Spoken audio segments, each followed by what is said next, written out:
vê, né, uma briga desnecessária, tá? Desnecessária. Eu acho que todos os dois têm pontos importantes, mas é desnecessário brigar um com o outro, é desnecessário fazer vídeo atacando o outro, é desnecessário dividir a direita. Eu sempre falo com vocês que aqui nos Estados Unidos, quando eu cheguei nos Estados Unidos, o presidente era o Ronald Reagan, esse foi o primeiro presidente que eu peguei nos Estados Unidos, ele era um republicano, e daí a gente começou a entender o que é a direita, né? A direita conservadora de verdade com o Ronald Reagan. E o Ronald Reagan, ele criou aquilo que eu falo pra vocês, que era o 11º mandamento, ou seja, no Partido Republicano, todos seguiam a orientação da liderança. Eu tenho falta disso no Brasil. A esquerda brasileira, elas colocaram na cabeça do povo brasileiro, porque a esquerda brasileira, ela é estrategista em muitos pontos. E eles criam coisas que deixam a direita brasileira sem saber como se defender. Por exemplo, a esquerda brasileira criou o termo gado e jogou para os bolsonaristas. Os bolsonaristas, não sabendo se defender contra o termo gado, eles caíram na armadilha da esquerda. A esquerda agora consegue fazer aquela psicologia reversa e enganar a direita brasileira, porque se você segue o Bolsonaro, você é gado. Então o que você faz? Você deixa de seguir o Bolsonaro. Então é a jogada deles, entendeu? No Ronald Reagan, quando ele era presidente, todos votavam iguais.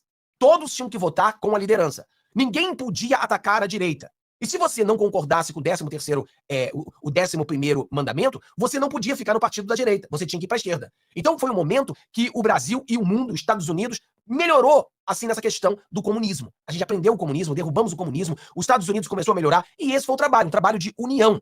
No Brasil falta um trabalho de união. O Brasil falta a direita não cair da armadilha da esquerda, chamando a gente de gado e você não saber como lidar com isso, e você simplesmente se entrega, você se torna um gado para dizer que você não é gado. Entendeu? Né? Apoiei Bolsonaro até quando ele defendeu políticos, como é que é?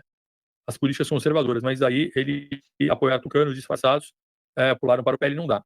Então o cara fala assim, eu apoiei o Bolsonaro até quando o Bolsonaro apoiava políticos conservadores. Mas agora que o Bolsonaro está apoiando o pessoal do Centrão, aí eu não apoio mais o Bolsonaro. Essa pessoa não entende de política. É uma pessoa boa, ela aparentemente é uma pessoa de direita, uma pessoa que tem boas intenções, mas ele não entende de política. Você não tem como governar o Brasil sem você usar o Centrão. Não tem como fazer. A gente não tem como fazer um impeachment do Lula sem o Centrão. Não temos como fazer um impeachment do Moraes sem o Centrão. Então a pessoa não entende política, ele pensa que política é mágica. Você faz um blim-blim e as coisas... Não é assim, não é assim. Mas continua aqui para você entender que ele dá uma palavra bacana. Aqui, ó. Ele continua aqui embaixo, centro e esquerda pode colocar junto. Então, eu entendo essa insatisfação. Eu entendo perfeitamente. Só que o que acontece? Só tem espaço para entrar pro PL, cara, porque você precisa pensar em termos de time, né? E às vezes o pessoal da direita não consegue pensar em termos de time, pensa só em termos de indivíduo. Então, meio que assim, foda-se a realidade de que eu tenho que ter um partido forte, de que eu tô no sistema partidário, que eu preciso utilizar essa ferramenta, e, puta, dentro disso vai vir uns caras que eu não gosto muito, vão vir junto, mas vão somar de alguma maneira, não vão somar o que eu queria, mas, porra, vai ser melhor do que ter contra mim. Não, o pessoal da direita, uma parte pelo menos, não consegue pensar nisso. Ou é do meu jeito, ou foda-se. Beleza, aí o que acontece? Fica com foda-se. Aí perde a eleição, aí não consegue avançar porra nenhuma, aí fica com o governo na mão, com a presidência na mão e não consegue fazer grandes avanços. Por quê? Porque o pessoal só aceita enquanto o cara defende aquela linha específica de pauta. Então o pessoal da direita, muitas vezes, erra nisso. Ó, eu tenho essa linha específica de pauta. Eu falo, ok, eu tô concordando com quase tudo isso aí. Ou às vezes tudo que seja. Mas, porra, como é que a gente sai daqui e vai realizar isso aqui? Esse é meio do caminho que ninguém explica. Esse meio do caminho é meio do caminho chato, ele é meio do caminho difícil, ele é demorado, ele exige construção, ele exige trazer pessoas pro teu lado, ele exige negociar, ele exige toda essa conversa que o pessoal da direita não quer, porque pra eles é o seguinte, é um negócio meio assim, ó, eu tenho essas pautas aqui, quero isso, e tudo que não for isso, foda-se, eu não quero papo. Aí o que acontece? Foda-se, não vai ter papo, não vai chegar lá nunca. Se você não construir, você não vai chegar lá nunca. E é isso que acontece. É isso que acontece. Se não construir, não chega. Né? Então eu gostei muito do posicionamento dele, porque é exatamente o mesmo posicionamento que eu tenho. Né? As pessoas no Brasil, as pessoas novas na política, os bebês na política, eles não entendem de política. Então eles querem algo e eles acham, ou a gente faz isso, ou foda-se. Então a direita sempre tá pegando foda-se. Por quê? Porque eles não entendem que você precisa negociar. Você não tem como fazer política sozinho. Você tem que negociar. Olha nos Estados Unidos. O Donald Trump estava brigando com a Tulsi Gabbard. O Donald Trump estava brigando com o Kennedy. O Donald Trump estava brigando com a Nikki Haley. Todos brigando com ele. O Donald Trump se tornou o candidato, e agora você tem o Kennedy, você tem a Tulsi Gabbard, você tem a Nikki Haley, todos apoiando o Trump. Eles viram um time. Porque não tem como você vencer sozinho. E no Brasil, o pessoal não entende de política. Não entende de política. Então eles querem porque querem e foda-se, todo o resto tem que ser assim. Ele não entende que não é assim. Uma andorinha só não faz verão, e você sozinho não vai conseguir. Então você vai precisar usar o Centrão. Ah, Fábio, mas eu não gosto. Eu também não gosto. Mas você vai precisar usar o Centrão. Você não tem outra escolha. Você não tem como fazer o jogo sem usar o Centrão. As pessoas precisam entender o básico da política. Política é negociação. Política é o toma lá da cá, mas não da forma ilegal que Lula fazia. Porque o toma lá da cá do Lula era dinheiro, corrupção, bandidagem. Na política, o toma lá da cá, ele é o toma lá da cá justo, legal. É o política da negociação. Eu negocio uma lei para mim, você negocia uma lei para você. E a gente vai trocando, fazendo leis, crescendo no Brasil. Isso é a política. Política é isso. Política não é o jogo do sozinho. Política não é o jogo do isolado. Mas o brasileiro vai entender isso? No nosso canal entende, porque são pessoas de um nível superior, um nível avançado. Mas a maioria das pessoas não vão entender isso nunca.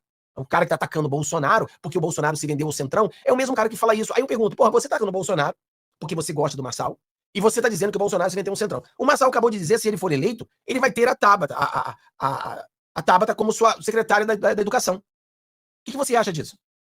Hã? O que você acha disso? O que você acha? Se o Marçal ganha, ele prometeu que a Tabata seria a sua secretária de educação. Mas ele não chama ela de comunista de para-choque de comunista? Como é que ele vai escolher ela para ser a pessoa da educação? Não é ele que diz que é contra essa agenda woke? Ele não é contra a ideologia de gênero? Como é que você botar a Tabata para tomar conta da educação se ela também é pró-ideologia de gênero? A política, cara, a gente fica brigando com o outro, xingando o outro, e os políticos, quando terminam, eles se abraçam e eles fazem negócio, eles fazem política. Então você precisa entender isso. No final do dia, eles vão fazer política. Quem quer que seja que ganhe em São Paulo, eles vão fazer política junto com outros políticos, e você vai ficar com a cara no chão quando você, com essa cabeça sua de que você não tudo é sozinho. Não, eu sozinho com todo mundo. Entendeu? Então isso aí é uma visão completamente errada das pessoas que são imaturas na política. Então você tem que aprender mais a política, entender que política é negociação. Política é isso, é o troca-troca. E se isso não acontecer, não vai acontecer política. Você não vai ter resultados do seu lado. Se você empurra o centrão abraça a esquerda. Aí você vai ter a esquerda e o centrão contra você. Então você fica sozinho, isolado. Ah, mas Fábio, ele fica sozinho com o povo. Que povo, rapaz? Que povo? Que povo? O cara fica sozinho. E aí ele tá ferrado. É isso que as pessoas têm que entender. Mas eu acho que conforme o tempo vai passando, as pessoas vão entender o que a gente fala sobre essa situação do sistema. Né? A gente precisa abrir nossa mente e entender esse jogo. Então o que vai acontecer? Agora, nós estamos chegando próximos às eleições. E a gente vai ter uma grande vitória. E por que o Alexandre de Moraes está preocupado? Por que o Lula está preocupado? Por que o Dirceu está preocupadíssimo, dizendo que a direita vai ter o maior número de senadores? Por que o Dirceu está falando isso? O Dirceu é um cara que é estratégico da esquerda. Ele sabe o que ele fala. E ele está preocupadíssimo com o que está acontecendo, no caso do Brasil, porque ele está vendo que o Bolsonaro vai levantar um número de senadores gigantesco no Brasil. O Alexandre de Moraes está preocupado porque ele sabe que se Bolsonaro levantar esses senadores, ele será impeachmentado. Então o sistema está todo com medo. A Globo está preocupadíssima. A Globo está preocupadíssima. O PSD está preocupado. O PSD é um dos maiores partidos que tem hoje no Brasil, quando a gente fala de vereadores, deputados, etc e tal. De prefeito, etc. Mas agora, com todo mundo mostrando quem são o PSD, eles vão perder muito apoio. E é assim que eles caem. Pouco a pouco eles vão caindo. Então o que a gente está vendo é uma direita crescendo, uma esquerda, extrema esquerda, desaparecendo e o centrão continuando grande. Mas a gente crescendo cada vez mais enxuto fica esse centrão.